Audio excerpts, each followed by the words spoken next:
Since becoming a connoisseur of rhythm games back in 2019, I'm always looking for the next best in the genre. After being gifted this game for a friend of mine, I finished it pretty quickly and I had a lot of laughs along the way. I want more people to be aware of this great game, and hopefully this review brings it to light. This is my spoiler-free review of Rhythm Sprout. While you may be shocked that a rhythm game of all genres has an expansive story, Rhythm Sprout absolutely nails it. Grab your trusty Saurus Sprout, aka the Chosen Onion, and go out on a quest to save Princess Cauliflower and defeat the evil leader of the candies known as King Sugar Daddy. No, I'm not making that name up. While nowadays it's difficult to find a rhythm game with a story, it's almost impossible to find one where you're constantly laughing due to its witty dialogue. Well, Rhythm Sprout is not disappointed in that aspect, and while I'll talk more about it during a later segment, it certainly spices up the story from great to just amazing. I also love that the story was pretty easy to follow. A lot of times for games you'll see stories that are so convoluted you get confused in the tutorial, but this game was nothing like that. Everything was crystal clear to me, and even after finishing it a few days at the time of me writing this script, I still remember everything about it. Overall, I really had no gripes with the story, and that's saying something if you've seen my previous reviews. Anywho, I loved everything that we were given for the story. If I ever do decide to replay this, I know I'll be enjoying the story the most with its amazing dialogue and easy pace. Now, of course, a rhythm game wouldn't be complete without, well, gameplay. Since I played Rhythm Sprout on a mouse and keyboard, my controls may be different than someone else's. For keyboard, you have 3 keys to manage: the left, down, and right arrows. You can also use different keys, but I stuck with those. At first, the levels were very easy, really only requiring the left and right arrows, which I used my index and ring finger on my right hand for respectively. However, by about level 5 or 6, I realized that I couldn't keep up with the speed of the notes flying down the screen, so I changed up what fingers I was using.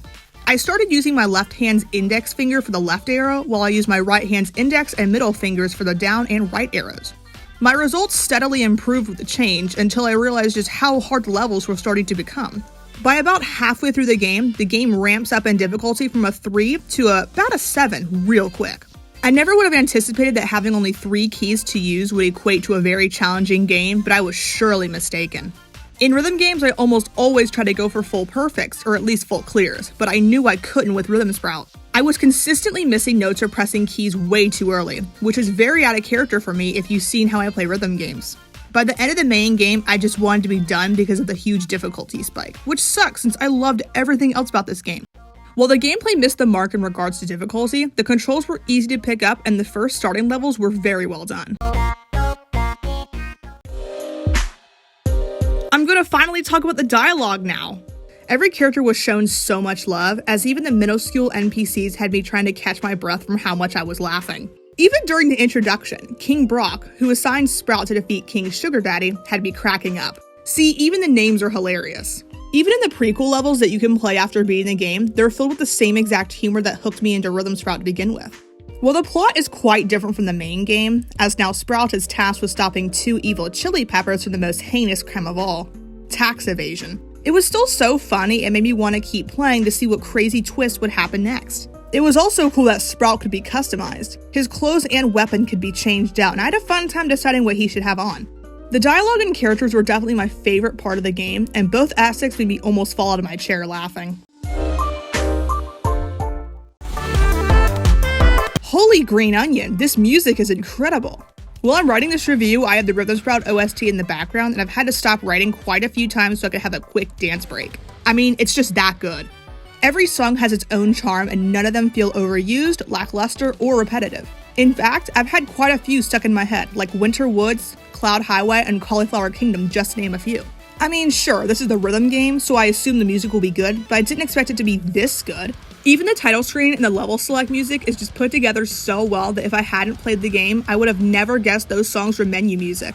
The music was one of the best aspects of this game by far. I don't normally put art style as its own category, but Rhythm Sprouts was just so beautiful that there was no way I could jam it in with the music section. Every character looked very unique and had their own sense of style. It's very easy to differentiate between the characters too. Let's look at 2 characters that look almost identical as an example, tall and short.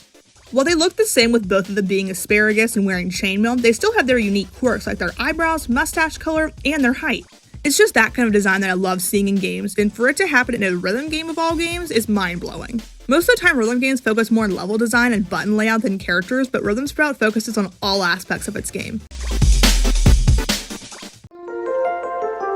I was shocked that a game so cheap, if you consider $15 for a cheap game, had so much to unpack and was filled to the brim with content. This game deserves a 4-star rating, with my only gripes being the giant difficulty spike and the length of the game. I averaged around 5 hours, but I've seen some people play the entire game in 2 hours or less.